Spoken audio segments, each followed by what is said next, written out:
This is Mark Bell from SuperTraining Gym. SuperTraining Gym, the strongest gym in the West. I just wanted to thank all of our followers. We're up over 25,000. I saw a post that was made recently by a guy named Michael, I'll say Carey Berry. I really screwed that up. Sorry about that, Michael. But appreciate the comment. He said, this channel is so underrated. Thanks for all the great content. And he just said, I love how you're actually hitting up a 10-minute walk and practicing what you preach, basically. I just wanted to answer some questions today on a meat-based diet, carnivore diet, or just clear up any sort of controversy that anyone has. First of all, let me explain that my diet, my nutrition, it's always changing. I try to have it evolve. Sometimes it de-evolves, like sometimes it dissolves, sometimes it goes backwards. Like it doesn't always, I'm not always kicking ass every single moment of every single day. Sometimes it's difficult to sustain what it is that you're trying to do. So for myself, I've been switching from this diet to that diet for quite some time. The main thing that I've been doing, like if you go back, we had the Carnivore 100, had 100 days of carnivore, right? If we go back and look at that, yes, that was very much a carnivore style diet. It's pretty much just meat. There was some dairy in it here and there, and it just kind of depended on what I wanted to pull into the diet, what I wanted to take out of the diet. Now during that time, I intentionally didn't eat vegetables. If vegetables came across my plate at some point, at like a restaurant or something like that, I may have eaten a small amount of them, but they weren't part of the plan. More recently, I switched into doing what I call a PED diet, which is just performance enhancing diet. What I'm trying to do is I'm trying to eat enough carbohydrates to help enhance the performances in the gym. I'm trying to eat enough, I guess you would just say energy, really. I think that my personal beliefs and some of the conclusion that I came to was that when you really try to deliberately go out of your way to not eat any carbohydrates at all, when you're not eating any vegetables and you're not eating just any carbs, you're not having potatoes, no rice, you're not having dairy because it even has small amounts of carbohydrates in it sometimes. When you go that far and you go out of your way that much, it makes the performance side of things a little bit tougher. Now there are some things that you can try. You can try keto. You can get into a ketogenic state, and you can your body can take the amount of fat and things that you have in your body and the lack of carbohydrates, and you can start to produce ketones, which can feel good. It's like a fourth macronutrient. You can run off of those, and some people believe that you can train for endurance races and do certain things off of ketones that you maybe can't do off of carbohydrates. I would say it's all still very controversial. I am a keto fan. I am a low carb proponent fan. But let me tell you what I'm really a fan of. I'm a fan of empowering people with as many different tools and as many different weapons as I can possibly hand to you so that you can figure out a way to get the body that you want, to figure out how you can make progress. So I share my experiences, not to say that this is the way, this is the only way. I just share my experiences simply to tell you and to show you that this is the only way that I do know. This is what I'm aware of. This is how it's worked out well for me. I am aware of many other diets, but if I've never tried a vegan diet, so I don't know anything about it. I know a small amount about it, right? But I don't know how I would feel on one, so I can't really comment on it. The diet that I'm on now, this PED diet, or this vertical diet, whatever you want to call it, you can call it just about anything you want. It's really not even a diet. It's just like a natural foods. It's a Whole30. My carbohydrate sources are rice and potatoes. In addition to that, I got fruit and I got vegetables. Now, as of late, as of the last maybe about 5 days or so, I have eaten a little bit of whatever I want. And now, I just want to make sure that I'm clear on that. When I say that I'm eating whatever I want, really what I'm doing is I'm eating an abundance of calories. I'm kind of doubling up on calories for a few days because I've just started to recognize that I've sort of had it when it comes to actual dieting and when it comes to keeping your calories kind of chill. So I'm just like, you know what, I want to eat more food. So I started messing around with eating a little bit more food, but as I was eating more food, I still wasn't really eating carbohydrates. And I was like, don't be such a wimp, eat some damn carbs. So I brought in like a tortilla, I brought in a little bit of bread, Now, I don't advise this for everybody. This is just something that I'm messing with at the moment. I'm not trying to mess with this as a way to get leaner, a way to get in better shape. It's just a small diet break. But typically, what I'm doing, it doesn't matter, if we go back 10 years, we go back 15 years, or even when we fast forward into the future, I think I'll always be on a diet that I call a meat-based diet. The meat is the structure of the whole thing, and then everything else kind of flows around that. There's some important things that I've noticed. Intermittent fasting has been very helpful to me, but intermittent fasting can also be a little dangerous. Intermittent fasting can make you so hungry that it's difficult to stick to your guns. It's difficult to stay on your diet. It's difficult to stay on your nutrition. If you just continually take from your body keeps score. Your body keeps track. It keeps score of everything. So if you neglect the body, certain desires, and also certain amounts of food, after a while, that'll really kind of mess with you. And your body, mind, spirit, brain, everything's going to be like, yo, like, this is not fun. This is not good. The key to that is to figure out ways of staying ahead of that. And so that's why my diet changes consistently. It's the only thing that is consistent is that I have a lot of change. More recently, when I've been utilizing intermittent fasting, I've been a little bit careful with it. There's been days where I wake up and I'm just like, I just feel like eating breakfast. Then I'll kind of have a little convo with myself, a little conversation with myself, and I'll say, all right, well, yeah, let's do it. Okay, it's Wednesday. All right, let's randomly have breakfast today. What would you like to eat? Let's get that out of the way.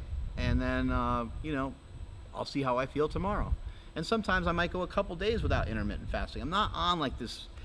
I have a plan in mind, a general plan in mind, because as we pointed out many times before, planning ahead can really help you for success. At the same time, planning ahead too much can give you a lot of stress, right? So we want to be careful that we're not setting ourselves up, because if we can't stick to the plan, then we're like, oh, I'm a piece of crap and I don't know how to follow any sort of plan, right? And we don't want that feeling. We don't want to feel bad about ourselves.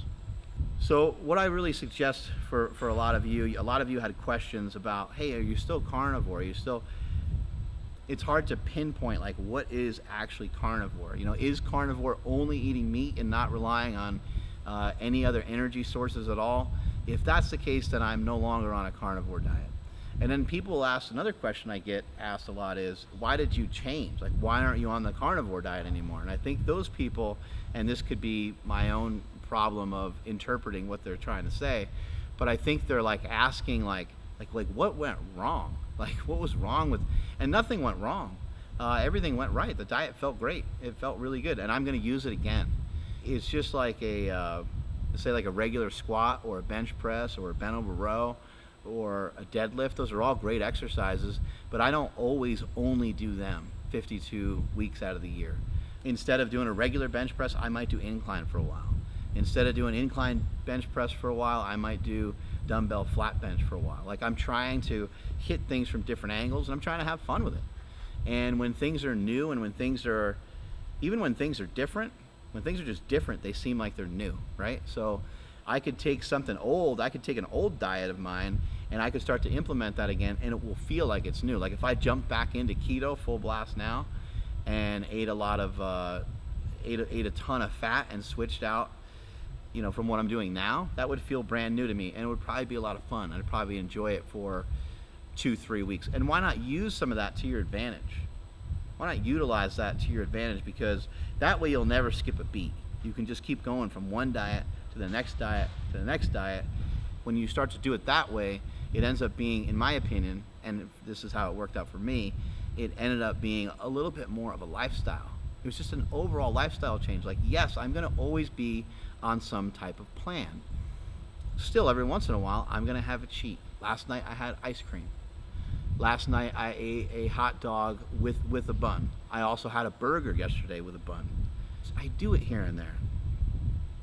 And I'm not scared of it. I don't have any anxiety over it. I don't get sad about it. I don't get mad about it. I just let it happen. For some of you younger people out there, I'm 43, which is not very old, but to you it's probably old. To some of you listening, I'm probably older than dirt.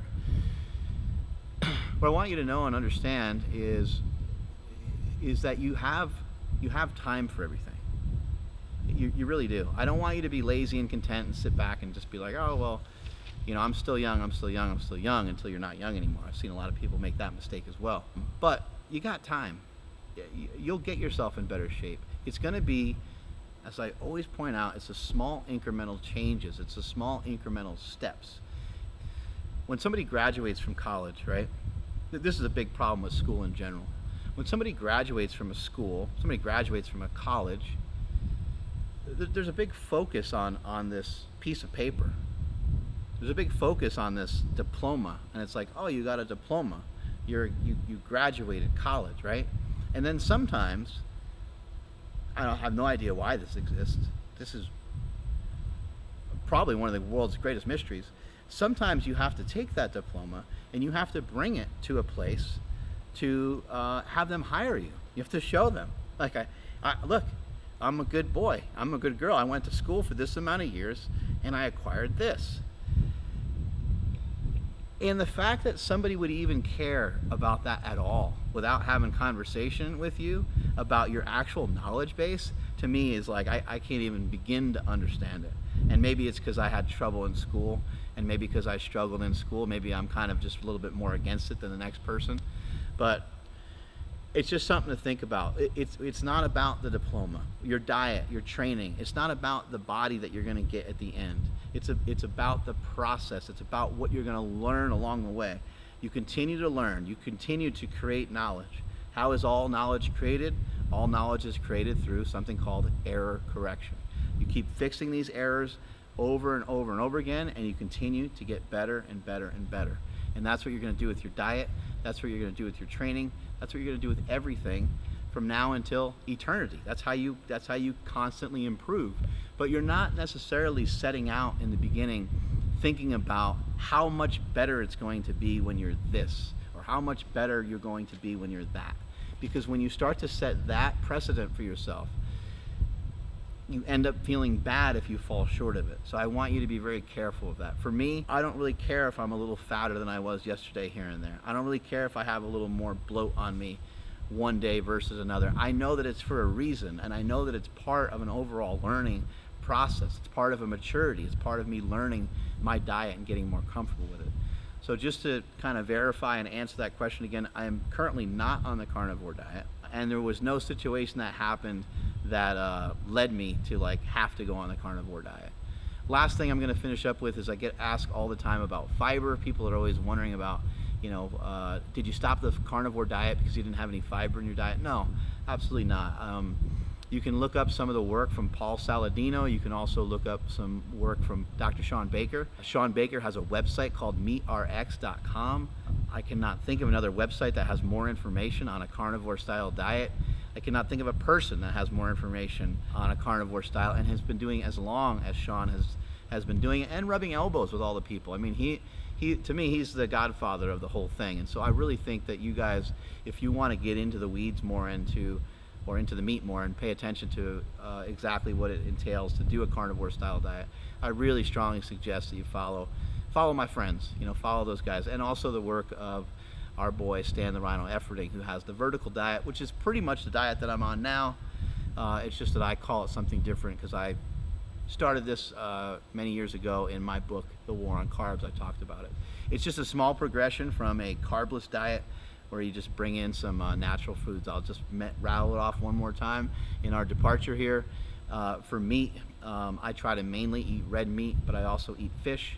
I'll also eat chicken here and there, but for the most part, I pretty much stick to red meat. There's a lot of reasons why. Ruminant animals are oddly engineered in a remarkable way that gives us the best fats and proteins, in my opinion. There's other people that have a lot of great information on this kind of stuff as well. If you were to feed pigs something that was unhealthy for humans, it would remain unhealthy for us. If you were to feed cattle fats that are unhealthy for cattle, the cattle somehow turn it into things that are still okay for our bodies. And you can listen to my podcast that I did with the croissant diet guy, Brad Marshall, and there's other people that are starting to talk more about these kinds of things. You can get really deep into the weeds on some of this stuff. I know it sounds wacky and wild. Yeah, so for meats, it's mainly red meats, and then in terms of carbohydrates for me at the moment, only carbohydrates I have are fruit, vegetables, rice. I guess potato is kind of a vegetable, right? And really, when it comes to fruit, I'll eat an apple, I'll eat an orange, I'll have a banana and a protein shake here and there. I have protein shakes, yogurt, and that's about it. That's pretty much it. I really appreciate you guys. The comments that have been coming in and the likes on the videos have been outstanding. There has been, and I'm sure on this video now there'll be more thumbs down because I'm talking about jinxing myself. But I think I saw one video that had 1,000 likes and 20 thumbs down. Like that's awesome. It might be funny for you guys to even know and think that I sit there and look at the comments and I look at the positive vibes and the negative vibes in there, but I do. It matters to me. I cannot tell you that I'm the kind of person that's just like, I don't give an F what anybody says about me. I do care. I try to do a good job. That's why I care. I try to do the best I can to give you guys the best information possible. And sometimes when somebody says something a little crazy, sometimes I just recognize it as being crazy. Other times I recognize it as being like hurtful. And sometimes it does hurt. Sometimes it does bug you. Sometimes it does bother you. Or sometimes it will get you frustrated. But I've learned, over just maturing and stuff like that, I've learned that worrying about what other people think of you is a major mistake, and to have your focus shift over to that, whether it's you guys giving me positives or whether it's you guys giving me negatives. It's not a healthy spot for me to be in. But like I said, I can't help but be moved by it. I can't help but be excited about it. I appreciate all the support. It's something that gets me fired up every single day to continue to make these videos for you guys. Strength is never weakness, weakness never strength. Catch you all later.